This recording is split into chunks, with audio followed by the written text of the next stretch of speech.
what is the best case scenario for the future in the United States in the event that there is a change of government in the United States, bearing in Mm. mind revenue streams from tariffs are very difficult to overcome? What's the best we can hope for, do you think?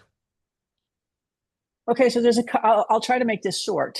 There's a couple of things to watch if you're looking at US changes. So the first one is that a lot of these tariffs are under review now by the Supreme Court. The first hearing by the Supreme Court of the tariffs that were first announced in April, reciprocal tariffs, is November 5th, and a decision could be as soon as between now and June. So we will find out whether or not the authority that the US president has been using to impose a lot of these tariffs, and especially the ones that come fast and quick and that are completely, he argues, at his discretion, we will get a legal ruling on that very quickly. If those get overturned, that doesn't mean the end of tariffs. It just means the end of this particular tool for this particular purpose.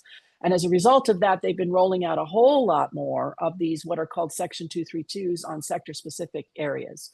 Those you have to really watch, because it's not just the thing that they announced as a national security crisis, but potentially everything related to it. So the most classic example from this week is we have an ongoing lumber dispute, and now into lumber we have thrown kitchen cabinets, bathroom vanities, and upholstered furniture as part of lumber, all of which are supposed to actually start getting tariffs at very high levels as early as tomorrow.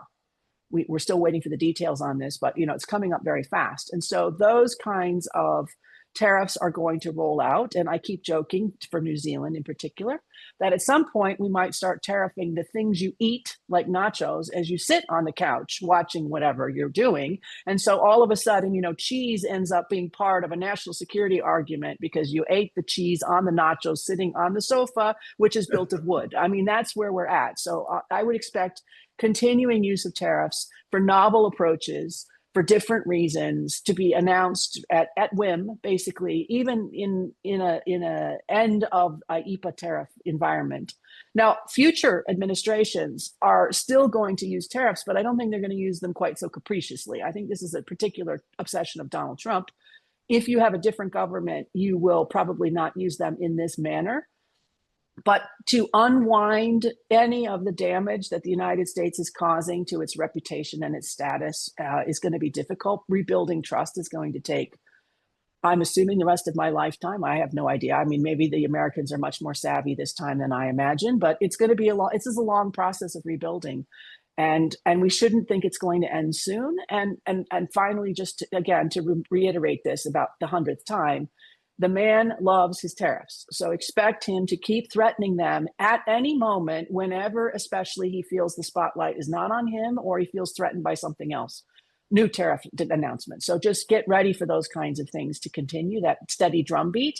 And I would finally, the last thing I would just say is it's very easy in this environment to simply say, this is ridiculous, I'm going to quit paying attention. Like, I'm just going to climb under the covers. I'm going to eat my nachos on the couch. I'm not worried about this. Except that when you do that, you find yourself potentially getting really hammered because you weren't aware that this was about to happen to your sector, your industry, your job. And so, unfortunately, we all have to keep watching the Donald Trump train on tariffs, because it's not going to go anywhere.